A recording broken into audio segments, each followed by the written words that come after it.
Hello everyone, this is Derek here from Aquanut Academy and several Facebook groups. This is our first ever and maybe the last ever Tip Tuesday that we do. So I'm doing this on the Pool Care for Dummies Facebook group and recording it for the Aquanut Academy YouTube channel. And yes, I am doing it from inside my swimming pool. As ridiculous as that sounds, I'm doing it because, well, I'm selling this house and I might not get a chance to do it from inside a swimming pool ever again. So let's get into the tips. If you have questions for me that you want to ask, go ahead and do that, and I will get it on my laptop that I have here, and I will answer them. The first question that I have that I would like to answer is, my salt cell died and it's going to be a couple of weeks before I get a new one in. What method of chlorinating my pool can I use in the meantime? Chlorine. Just go down to your local pool store, pick up some chlorine. Liquid chlorine would be good. I'm sorry, this one's a funny one. Chlorine, liquid chlorine. You can use sodium hypochlorite, which is liquid stuff, or the powder stuff, calcium hypochlorite, or you can even use trichlor if you want. Any of them will work. Just get some chlorine in the pool, measure it just like you normally would.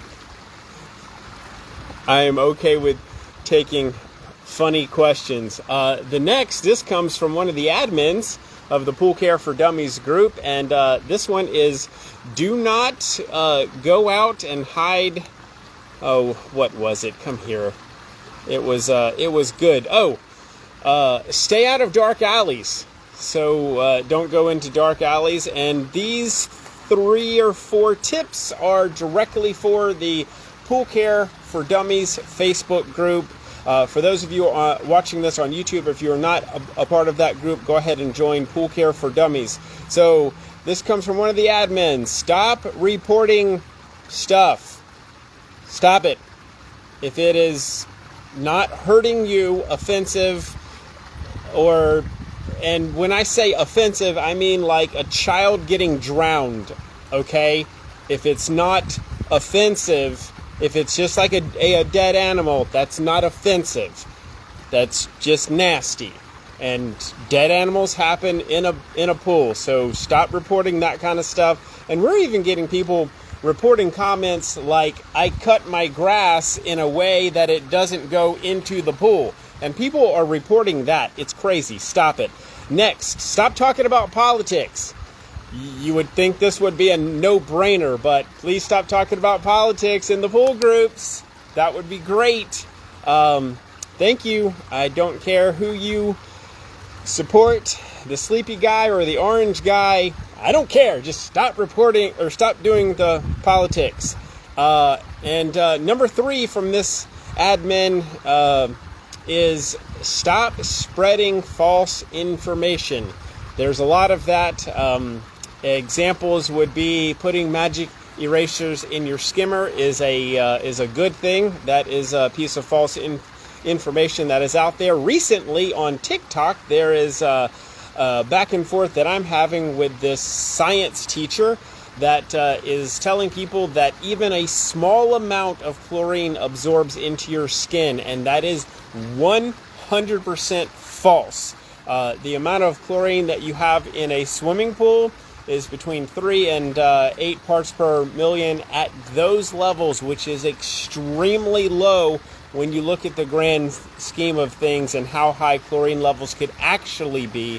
What that's going to do is it's going to kill any bacteria that is on your hands. It is going to kill any bacteria that is on your skin, and it's not going to absorb into your skin. It's just too small of an amount. Now, if you go buy a jug of that sodium hypochlorite that I was talking about earlier, and you just pour it all over you like an idiot, yeah, maybe that will absorb into your skin a little bit there. The next thing a little quick tip here is if you have a pool float, and I've got one right here. It's a little pool float that my kids have been using. If it is covered in bacteria or debris or stuff like that, wash it off, clean it off, use some bleach on it before you put it into your pool. Because if you put it into your pool with that kind of stuff on it, it is going to transfer that into your pool. You're going to get maybe an algae bloom, or your chlorine will just get used up a lot faster, and it's just really easy to wash it off before having to spend money on your pool.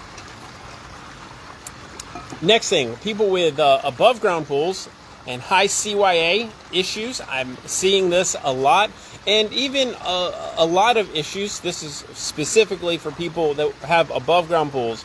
If you are having a major issue with an above ground pool that's going to cost you, say, $300 or $400 in chemicals to get it right, it is better financially for you to just drain that pool and refill it up with fresh water.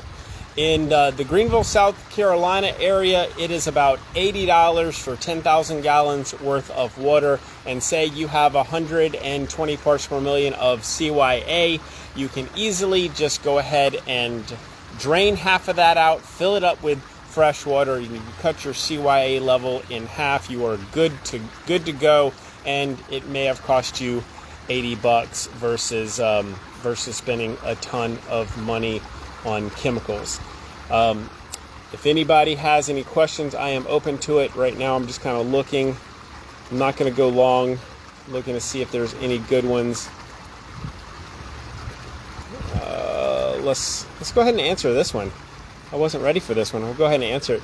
Mom is dead set on getting a heater for our pool. We have a above ground intex pool. I think it's about a 8,000 gallon pool. What type of heater does everyone have, and solar covers bill? Okay, so for a heater for a intex type of pool or above ground pool, first off, with an intex type of pool, you're going to need to replumb that entire pool and get it plumbed like a normal above ground pool. I have a video on the Aquanut Academy YouTube channel showing you how to plumb that type of pool properly so that you can attach a heater to it.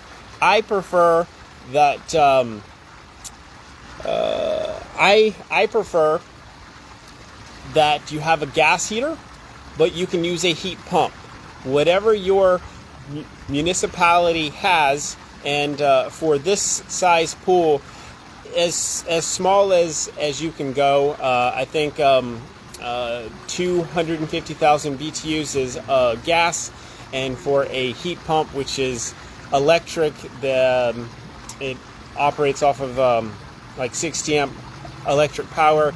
It's 165,000 BTUs. Anyway, for a 8,000 gallon pool, either one of those will work for you, and they will be good for an intex style pool. As a matter of fact, if you do that, if you know anybody that has a heater on an intex style pool, please post a picture and tag me, Derek Todd. I would love to see it.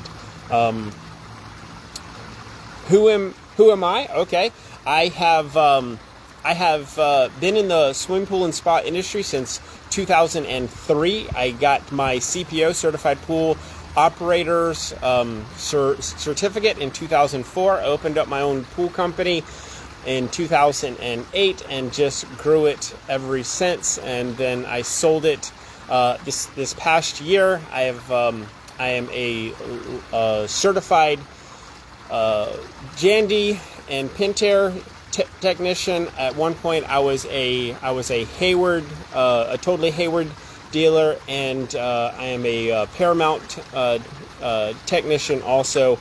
And I've been to a bunch of classes, bunch of in the field experience. I've been on both sides of the swimming pool store retail counter, and I've been on both sides of the building a pool and getting a pool built. So I've got that. So next question is, and I'm trying to keep this short and sweet, how do you keep grass clippings from getting in your pool when you mow? Hey, we were talking about this earlier. It's pretty easy. You mow so that the grass shoots away from your pool, and that you keep mowing in at that pattern so the grass shoots away from your pool. Or you can get one that has the bag that sucks it up into the bag so that you can just go ahead and get it in the bag and then dump it. I hire a guy to do this yard and he does it for me. I want to do sand area near my pool and pretend I'm at the beach looking for ideas. Good luck with that. I never like sand anywhere near a pool. And the reason why I don't like sand anywhere near a pool is if you had a little sand pit off, like a little volleyball pit, it would be fine and it wouldn't really hurt anything. But here's what would happen. People would go over there, play volleyball, and then jump in your pool to rinse off, which, I mean, I guess it's fine, but you are definitely going to be getting sand in your pool. Concrete, I don't want to talk about that. Phos-free.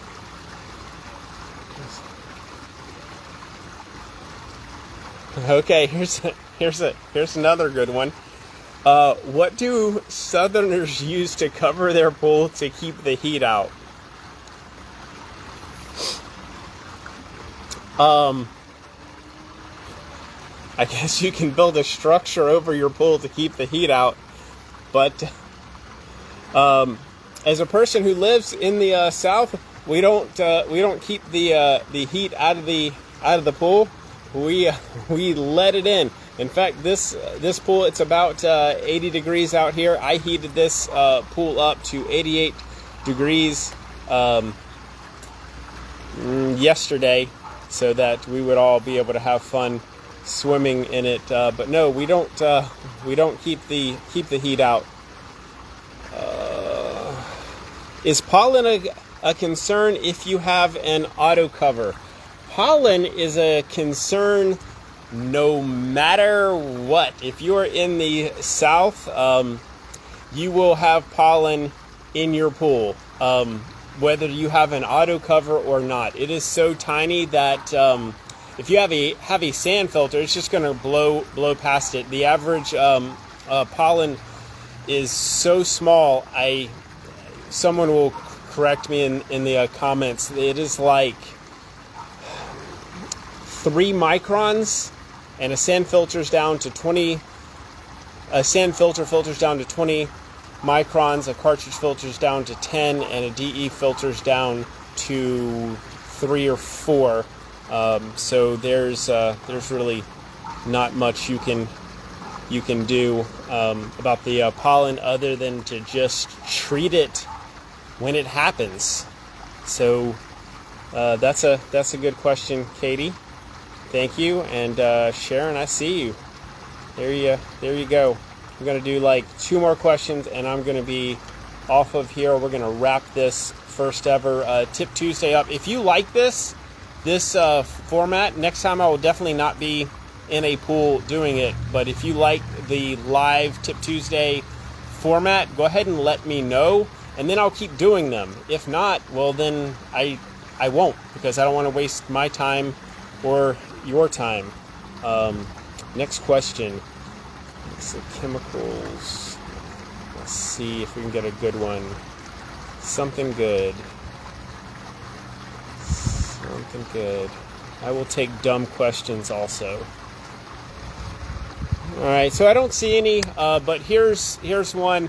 No matter where you are in the country or even Canada, you should really have your pool already up and running, and it should be green or clear and beautiful and ready to be swam in, even if the temperature is not warm enough for you to want to swim in. And the reason why you do this is so that you don't fight algae.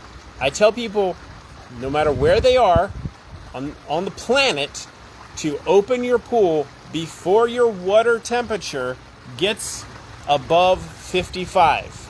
And if you're going to close it after the temperature drops below 55. That's how you're going to fight algae. It doesn't matter how many chemicals you put in your pool at closing. If you close your pool when the water temperature is around 60 or 70, and you open up when the water temperature is around 60 or 70, you're just screwed. You're going to have algae unless you have a 100% blackout cover, and even then I wouldn't want to swim in that water until it's been properly treated. So thanks everybody for the questions. Thank you everybody for watching. If you were watching on YouTube, hit the subscribe button. I think I have a pillow back there. So hit that button. If you are watching on Facebook, give it a like, give it a comment, and we'll see you maybe next week for Tip Tuesday, maybe not. If you have questions that you want me to answer next Tip Tuesday, you can DM them to me, put them in the comments or whatever. But this is Derek with Aquanut Academy signing out. Later.